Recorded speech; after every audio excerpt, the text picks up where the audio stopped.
Bonjour et bienvenue à Vie de foi. Cette semaine, nous recevons Aurélie Tchatchou, que vous connaissez bien à EMC TV. Elle est co-animatrice à l'émission Paroles de femmes et aussi, comment on dit? Bonjour chez vous. Oui, je sais, bonjour chez vous. Chroniqueuse. Ouais. Voilà le mot scientifique. Et puis chroniqueuse à Bonjour chez vous. Donc, vous la voyez souvent à EMC TV, si vous connaissez bien la chaîne. Et puis aujourd'hui, on la reçoit à Vie de foi pour parler spécialement comment on peut s'approcher de Dieu en recevant la vérité de la parole de Dieu dans notre vie.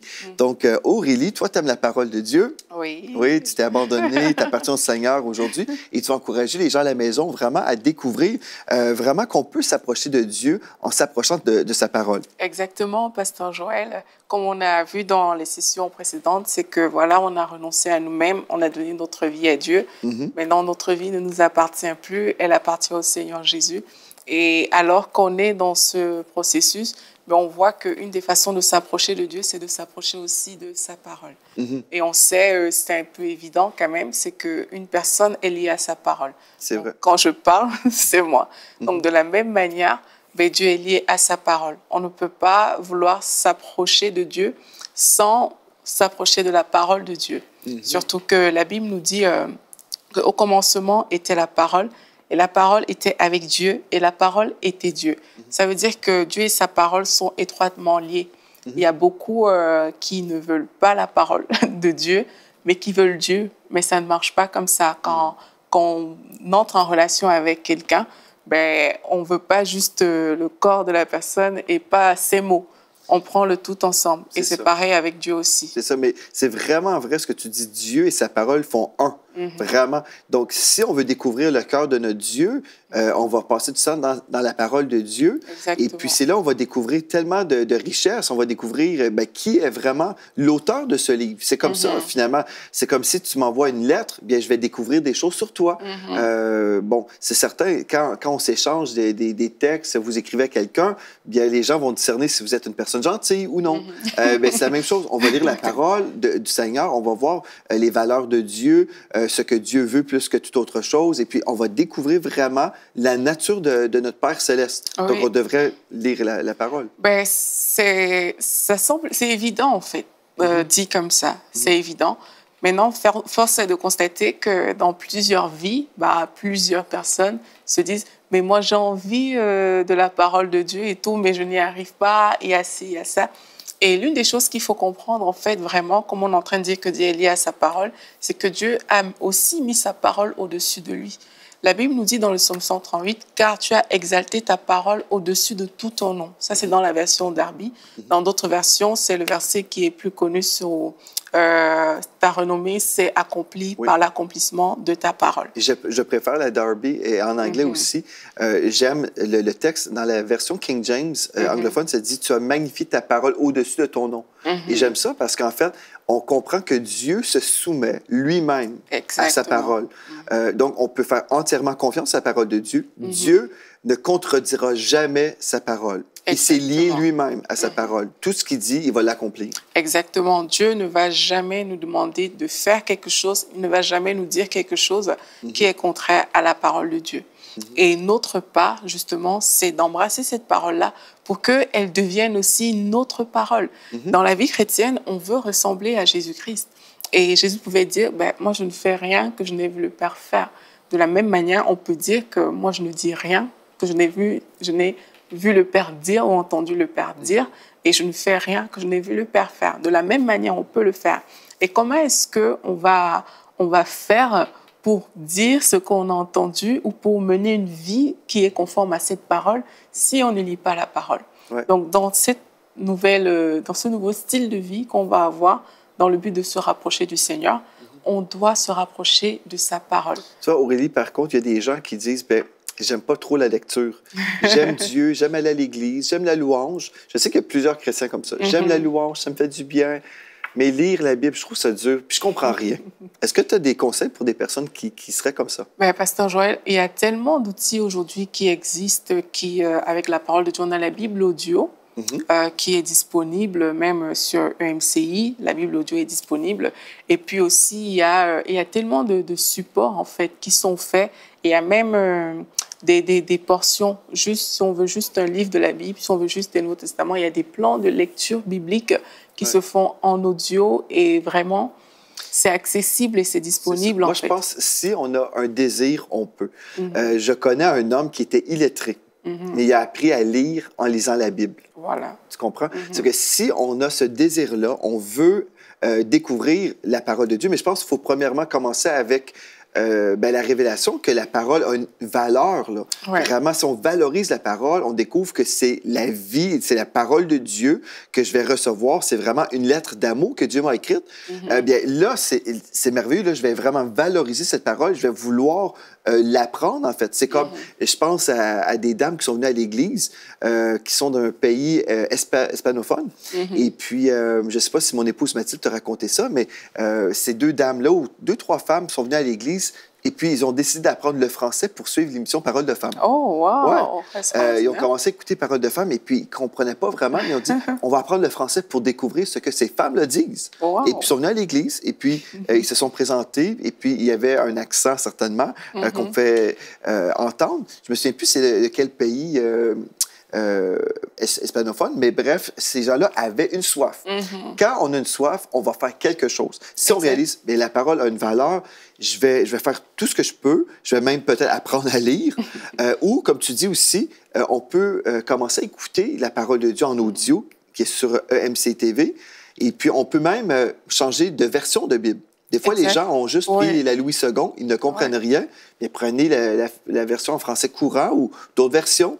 Et puis, ce qui compte, c'est de comprendre. Exactement, Pasteur Joël. Il y a des personnes qui, quand elles ont un objectif, elles sont prêtes à beaucoup de choses. Et il y en a même, il y a un mot qui dit « prêt à déplacer des montagnes ». Il y a des personnes comme ça. Et comme on a vu hier, c'est le fait de ne pas nous approcher de Dieu qui doit nous déranger, qui doit nous faire pleurer, qui doit nous attrister. Et si on veut s'approcher de Dieu, ben, on s'approche de sa parole. Et il faut pouvoir déplacer des montagnes, s'il le faut, pour aller chercher cette parole-là. Parce que dans la parole de Dieu, il se trouve la vie. Amen. Et dans cette parole, ben, c'est là où on va apprendre à connaître Dieu, mais c'est aussi là où on va apprendre à se connaître nous. Parce que Dieu a tout prévu. En écrivant la Bible, et on a dit à la première émission de cette semaine que nous sommes nés pour Dieu. Nous sommes nés pour adorer Dieu. Et on sait que dans la Bible, Dieu a prévu tout. Il y a tous les domaines de la vie sont dans la Bible. C'est vrai. Il y a des personnes qui pensent que c'est un vieux livre qui a été écrit depuis plusieurs années et qu'il n'est pas assez actuel aujourd'hui. Mais tout ce dont on a besoin se trouve dans la Bible et tout ce que vous avez besoin pour votre vie se trouve dans la Bible. Si vous avez des questions, bah, il y a une réponse à vos questions dans la Bible. Parce que quand Dieu l'a écrit, bah, c'est Dieu qui a inspiré la Bible. Mais il savait déjà que vous auriez ce problème-là et il a mis la solution à l'intérieur. Amen. Et trop de gens ne le savent pas, en fait. Il y a des gens qui ont beaucoup de problèmes que s'ils prenaient juste le temps de lire, ils verraient qui est Dieu et ils verraient comment exalter Dieu et ils verraient que, waouh, moi, j'ai appris qui est Dieu en lisant la Bible. Ben oui. J'ai appris à exalter Dieu en lisant la Bible parce que je vois bien qu'il y a la nature, je vois qu'il y a la création, mais dans la Bible, j'apprends que c'est Dieu qui a créé toutes ces choses. Je ne l'apprends pas juste parce qu'on me l'a dit comme ça, mais je le découvre en lisant la Bible. Dieu se révèle à moi et je me dis, waouh, quand par exemple, je lisais le verset qui dit que les cieux racontent la gloire de Dieu et l'étendue manifeste l'ouvrage de ses mains. Moi, quand je lis ça, je dis, waouh, j'essaie d'imaginer le ciel tout entier, partout, sur toute la planète. Le ciel me semble immense, il est infini. Et puis, on me dit que les cieux racontent la gloire de Dieu. Et puis, dans le ciel aussi, c'est la gloire de Dieu qui est. Je me dis, c'est extraordinaire. Quand je lis, il y a un proverbe qui me parle de Dieu que j'aime Je m'en ai justement parlé des proverbes, Aurélie, parce que si on veut être sage, en fait, le commencement de la sagesse, c'est vraiment la crainte de l'Éternel. Oui. Si on veut craindre l'Éternel, on veut être sage dans notre vie. Imaginez, si on a la sagesse de Dieu en toutes choses, c'est merveilleux. C'est vraiment le secret de la réussite dans la vie, n'est-ce pas? D'être sage comme Dieu. Bien, Dieu nous donne sa parole. Si on passe du temps dans les proverbes, justement, on peut découvrir la sagesse de Dieu et puis prendre des bonnes décisions. Oui, pour toute notre vie. pour toute la vie. Et il y a tellement de livres, en fait, dans la Bible qui parlent de différentes choses. Il y a des livres qui exaltent Dieu, il y a des proverbes, il y a des livres qui parlent d'amour, il y a tellement de choses. Et moi, personnellement, moi, je voulais vraiment connaître Dieu. Je voulais connaître Dieu et dans cette connaissance que je cherche encore aujourd'hui, parce que tant que je vis, je veux vouloir connaître encore plus le Seigneur. Mais Dieu m'a enseigné beaucoup de choses. Dieu m'a enseigné que si tu aimes Dieu, tu aimes son corps, tu aimes sa parole, tu aimes son Église. C'est les choses que Dieu m'a enseignées lorsque je cherchais à le connaître. Et c'est en lisant comme ce proverbe, des choses simples dans la Bible, qui est monté du ciel et qui en est descendu, qui a rassemblé le vent dans le creux de ses mains, qui a serré l'eau dans son manteau, qui a fixé les limites de la terre. Quel est son nom? Quel est le nom de son fils? Juste quand je lis cette petite portion, je me dis, comment est-ce qu'on peut rassembler du vent dans ses mains? Comment est-ce qu'on peut serrer de l'eau dans un manteau? Comment est-ce qu'on peut fixer les limites de la terre? Si pour moi, ça me parle de la grandeur extraordinaire de Dieu. Juste des textes comme ça qui semblent... On peut vite passer quand on lit ça, mais waouh, ça m'enseigne sur Dieu. Et là, on veut s'approcher de Dieu. Et il faut le connaître. Et pour le connaître, c'est là où on le trouve. Puis souvent, je dis aux nouveaux chrétiens, par exemple, si on veut découvrir qui est Dieu, on devrait regarder au Seigneur Jésus, qui est vraiment la manifestation du Seigneur, de notre Seigneur Dieu. Donc, moi, je propose souvent, j'invite nos amis à la maison, si vous êtes un nouveau chrétien et vous voulez découvrir qui est Jésus, lisez l'Évangile de Jean. Exactement. On lit l'Évangile de Jean et puis là, on a l'histoire du Seigneur Jésus. Et puis, voilà, c'est merveilleux. Après, si on est intéressé par les études de la fin des temps, on lit l'Apocalypse. Et puis, il y a toujours des ouvrages aussi qui sont là pour nous aider.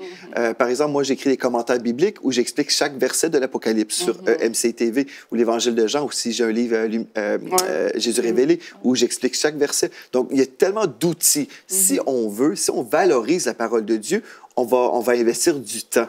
Exactement. Et je pense justement à une vidéo, Aurélie, je ne sais pas si tu as vu ça, je n'ai pas pensé à l'avance parce que j'aurais pu préparer cette vidéo, mais on voit des personnes en Chine qui reçoivent des Bibles. Et puis, c'est filmé. Et puis, on voit les gens prendre des Bibles et pleurer. C'est comme, ils ouvrent des cartons. Et puis là, j'ai ma propre Bible. Et on voit, c'est la célébration. Les gens pleurent. Et nous, on a une Bible. Est-ce qu'on la lit? Est-ce qu'on la lit ou est-ce qu'on la garde fermée sur Parfois, il y a de la tablette? poussière sur plusieurs Bibles. Mais comme c'est dommage, Pasteur Joël, vraiment, la Bible nous parle un peu de cette parabole du semeur. Et ça nous parle de comment est-ce qu'on reçoit la parole de Dieu. Et quand on nous enseigne ce passage, c'est comme, on dit, beaucoup de personnes, c'est comme un pasteur qui prêche la parole et tout. Mais la parole semée aussi, elle est là. Elle est disponible. Et notre attitude, quand on lit les 4 types de terre que la parabole du semeur nous propose, notre attitude dépend beaucoup de la façon dont nous, on gère cette parole. Parce que la Bible est accessible. Quand on va dans les hôtels, on ouvre un petit tiroir et il y a la Bible. Dans les maisons, très souvent, il y a la Bible, là où il y a l'accès, pas dans les pays fermés. Mais très souvent, on a, dans plusieurs foyers, il y a une Bible dans la maison. Et quelle est l'attitude qu'on a par rapport à cette parole? Parfois, elle est juste là, et là, elle ne sert à rien. En fait, l'ennemi, on dit dans la parabole du semeur, que lorsque les graines sont tombées le long du chemin, mais les gens, Satan vient aussitôt ravir cette parole qui est semée en eux. En fait, il y a des personnes qui ont la Bible là, mais qui ne la regardent même pas. C'est ça. Qui ne la regardent pas, qui ne la considèrent pas du tout. Et elle est là, mais c'est comme un livre qui est juste posé là, dans la maison. C'est comme une déco qui ne sert à rien. Quand on réalise, Aurélie, en fait, que cette parole, c'est une semence de Dieu qui peut changer une vie, totalement. Bien, dans Marc 4, au verset 14, il est écrit « Le semeur sème la parole ». Et puis là, ça nous dit au verset 15, « Les uns sont le long du chemin où la parole est semée. Quand ils l'ont entendu aussitôt, Satan vient et enlève la parole. » Qu'on retrouve en fait le long du chemin. En fait, on parle des petits oiseaux. Jésus parlait des petits oiseaux, mais plus tard, on voit au verset 15 que les petits oiseaux représentent Satan qui vient et enlève la parole qui a été semée. Donc, c'est qui veut pas qu'on lise cette parole? C'est le diable. Même comme on entend une prédication, bien, la semence est semée en nous, et le diable veut venir voler cette semence. Parce que si on garde cette semence en nous, bien, il va y avoir une production de la vie éternelle en vous. Hein? Et puis là, on va avoir justement des fruits qui vont glorifier Dieu le Père. Donc, le diable veut voler cette parole, il veut enlever la parole. Comme il a fait dans certains pays communistes, par exemple. Il a empêché les gens d'avoir des Bibles. Et là, on voit ces gens-là qui lisent la Bible ou qui reçoivent leur première Bible, ils se mettent à pleurer. Il y a des pays où les gens vont se séparer aussi des portions de la Bible pour dire, bien, toi, cette semaine, Aurélie, toi, tu vas avoir le droit de lire les psaumes. Moi, je vais lire les proverbes. Et puis, ils se séparent des portions de la Bible. Et nous qui avons une Bible au complet, là, on doit la lire. Mais pas, on ne doit pas avoir la mentalité, je dois, mais j'ai le privilège. Mais en fait, qu'on veut connaître le Seigneur, c'est une histoire d'amour, en fait. Oui. Et c'est cet amour qui nous pousse à le chercher et c'est cet amour qui nous pousse à lire la parole de Dieu, en fait. Et c'est pas, j'ai envie de dire, c'est pas par devoir. Non. Non. C'est pas par devoir religieux que on doit ouvrir la Bible pour lire. Il y a un amour qui fait en sorte que la soif de Dieu qu'on a nous pousse à le chercher. Et pour le trouver, on va le chercher dans la parole. Pour savoir pourquoi j'existe, qui est Dieu pour moi, on va le chercher dans la parole. Et c'est ça que l'ennemi ne veut pas. L'ennemi ne veut pas qu'on découvre qui est Dieu. Il ne veut pas que cette parole porte du fruit en nous. C'est pour ça qu'il y a des distractions. C'est pour ça qu'il y a des choses qui sont faites dans la parabole. On parle, comme vous avez dit, des oiseaux. On parle des gens qui reçoivent mais qui n'ont pas de racines. On parle des gens qui sont distraits par les préoccupations du monde et du siècle présent. Toutes ces distractions, en fait, ont juste pour but de nous détourner de Dieu, en fait. Parce que quand on ouvre la Bible, on s'approche de Dieu. Tu vois, dans 2 Timothée 3, 16, un texte qu'on connaît tous, ou en tout cas plusieurs d'entre nous, on connaît ce texte-là, 2 Timothée 3, 16, il est écrit, en parlant de la Bible, toute écriture est inspirée de Dieu. Ici, on parle du Saint-Esprit.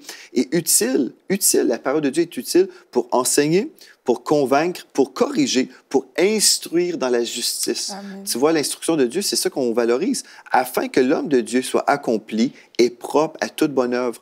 Donc, si on comprend que la parole de Dieu est inspirée de Dieu, c'est la parole infaillible de Dieu, bien, cette parole doit devenir notre autorité. Tout ce qu'on croit doit être biblique. Exactement.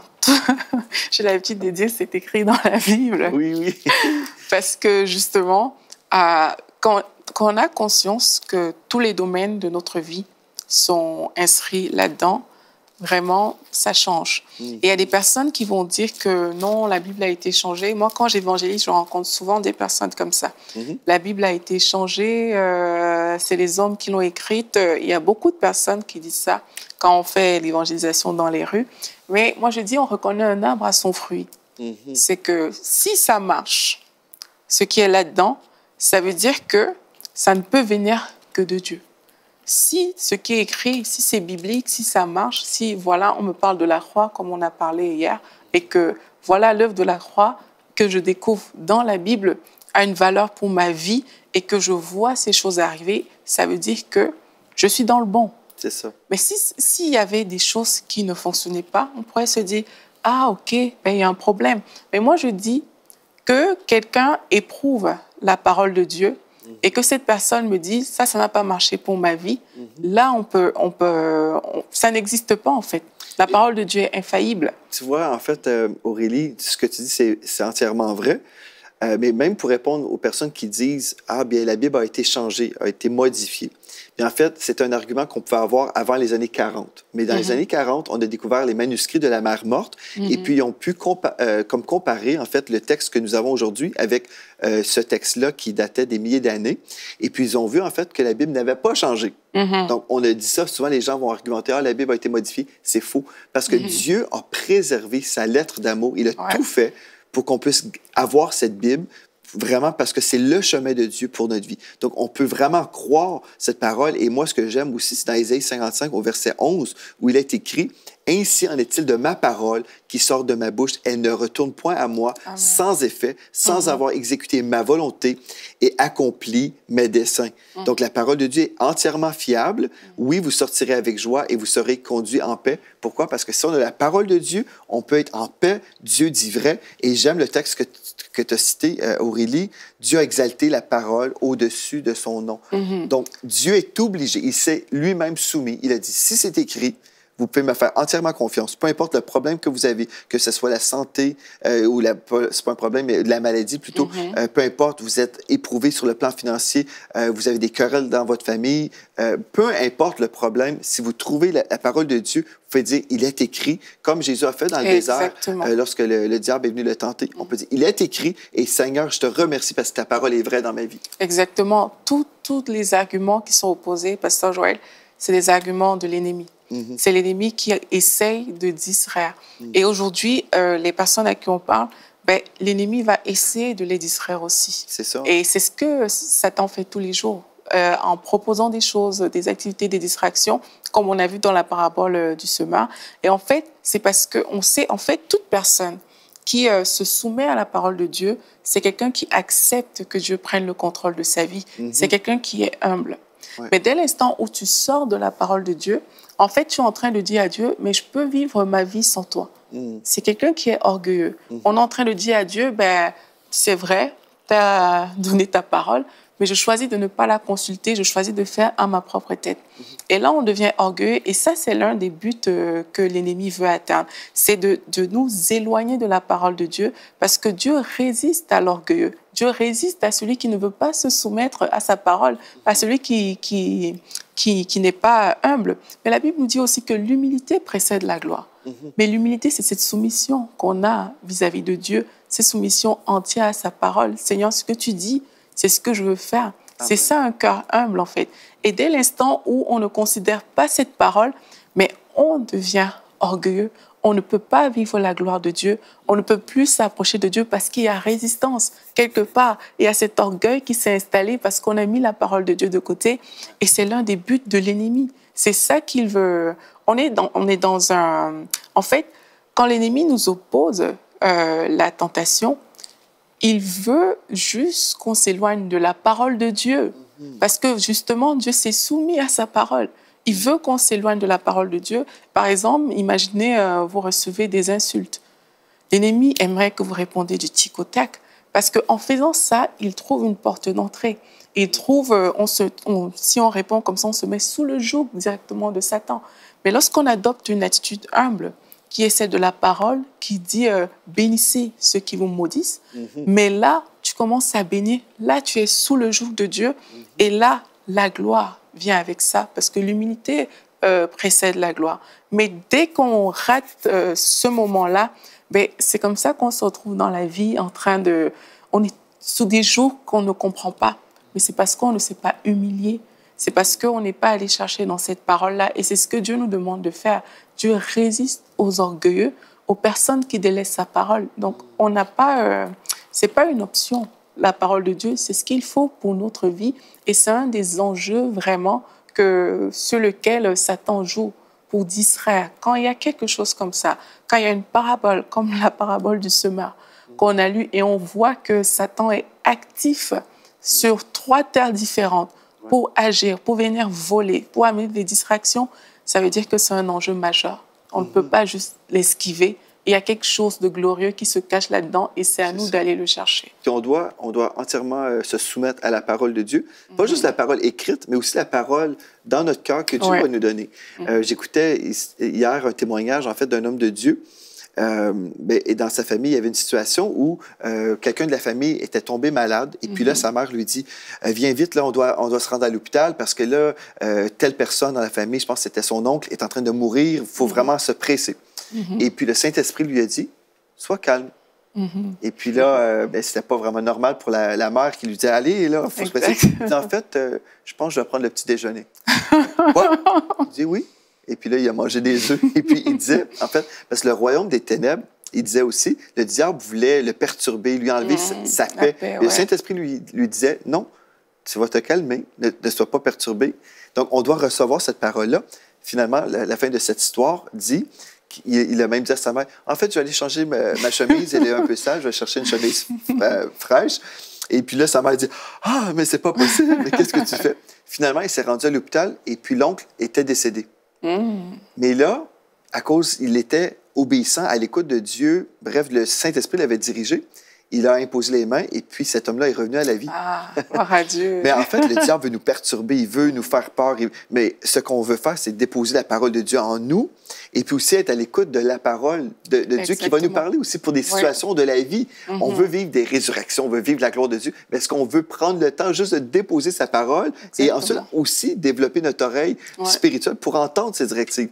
C'est une vie excitante là, quand nous sommes enfants de Dieu. Oui, la Bible nous dit que Dieu parle tantôt d'une manière, tantôt d'une autre. Et c'est l'homme qui ne prend pas garde, en fait. Ça veut dire qu'à un moment, on doit prendre garde pour écouter que, Seigneur, voilà, tu as quelque chose à dire. Il faut pas que je sois distrait. Il faut pas que je perde mon focus. Et c'est ça qu'on doit faire. C'est que Dieu nous parle au travers de sa parole écrite, mais Dieu nous parle aussi. Dieu nous parle, il nous donne la paix, il nous communique la paix intérieure. Et c'est quand on s'approche justement de lui, on reste dans sa présence, on comprend que, là, Dieu vient de me dire quelque chose. Dieu parle par tout. Il peut parler par des circonstances. Dieu peut parler par la bouche d'un enfant. Dieu peut parler par la bouche des païens. Dieu parle vraiment tantôt d'une manière, tantôt d'une autre. Mais c'est vraiment à nous de prendre conscience que, mais tiens, il faut que je sois attentif. Il ne faut pas que je me précipite. Comme on a dit tout à l'heure, Satan essaie de nous mettre sous son joug. Et son but, pour être sous son joug, c'est de se détourner de la parole de Dieu. C'est pour ça qu'il ne veut pas qu'on connaisse la parole de Dieu. Dès l'instant où ce monsieur se serait agité et tout, il n'aurait pas pris garde à la parole, mais il aurait fait des choses que Dieu ne lui aurait pas demandé de faire. Si ça se trouve, il serait arrivé à l'hôpital, le monsieur serait mort. Et puis, vu qu'ils sont venus dans la panique et la précipitation, ça devait être les cris, les lamentations. Mais Dieu n'avait pas prévu des cris pour ce jour-là. Il n'avait pas prévu des lamentations. Il avait prévu une résurrection. Et c'est ça, en fait, qu'on doit comprendre, c'est que Dieu est là, il nous parle au travers de sa parole, mais il nous parle aussi. Il faut qu'on prenne garde à ça. Amen. Gloire à Dieu. Je pense justement, quand tu dis que Dieu peut parler même à travers d'un enfant, je me souviens, il y a une sœur à notre église qui me racontait l'histoire quand elle était dans une secte avant d'être chrétienne. Et puis, elle avait emmené cette petite fille à l'église, pas à l'église, mais dans cette religion-là.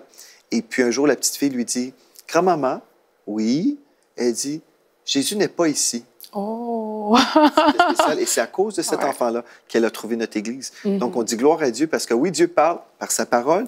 Dans notre cœur, le Saint-Esprit nous parle, mais aussi même par la bouche des enfants. Et tout va coïncider avec ce qui est écrit dans la parole de Dieu. Amen, amen. Mais gloire à Dieu. Merci Aurélie. Nous avons été bénis, édifiés, je le crois. Et vous aussi à la maison, vous pourrez dire amen. Donc, je veux vous remercier aussi d'avoir été avec nous aujourd'hui. Je veux vous rappeler, si vous avez raté une émission cette semaine, bien, vous pouvez retourner sur le site web emctv.com et découvrir les archives sur la page Vie de foi, parce que nous sommes bénis, nous sommes mercredi aujourd'hui, mais si vous avez raté lundi, mardi, vous voulez certainement aller les découvrir sur le site emctv.com. Donc, d'ici à demain, merci d'avoir été là et soyez richement bénis.